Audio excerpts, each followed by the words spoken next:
52 कबूतरखाने तर बंद केल्यानंतर जैन समुदायानं आक्रमक पवित्रा घेतला होता। यानंतर ठराविक वेळेत कबूतरखाने सुरू ठेवा अशी मागणी देखील करण्यात आली आहे।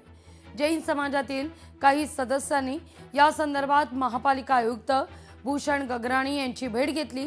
त्यानंतर भूषण गगराणी यांनी सकाळी 7 ते 10 या वेळेत मुंबईतील 4 ठिकाणी कबूतरखाने सुरू करणार असं देखील म्हटलं। मात्र सुरू करण्यात येणाऱ्या सगळ्याच कबूतरखान्यांवर विरोध होताना दिसतोय।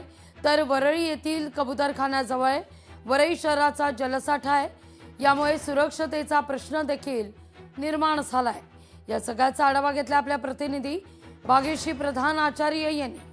कबूतरखाने निदान रेस्ट्रिक्टेड वेळेत ठराविक वेळेसाठी तरी सुरू करा अशी मागणी देखील हायकोर्टासह आयुक्तांकडे देखील करण्यात आली होती। त्यासाठी जैन समाजाचे काही सदस्य आयुक्तांना जाऊन भेटले होते। त्यानुसार आता मुंबई महापालिकेने 4 जागा ज्या आहेत त्या निश्चित केलेल्या आहेत कबूतरांना खाणं घालण्यासाठी, आणि ती वेळ आहे सकाळी 7 ते 9 याच वेळेत तुम्ही कबूतरांना खाणं घालू शकता। मात्र ज्या 4 जागा आहेत त्यातलीच ही एक जागा आहे वरळी टेकडी जलाशय, या मध्ये आपण इथे आलेलो आहोत।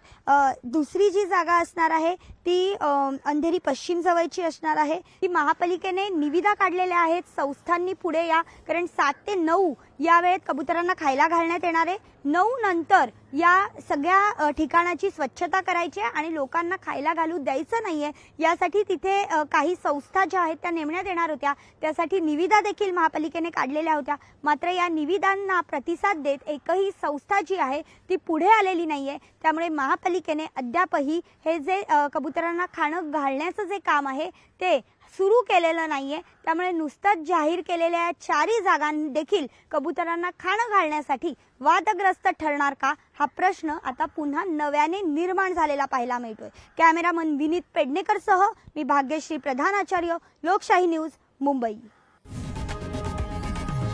लोकशाही मराठी ऐका, पहा, जागरूक रहा।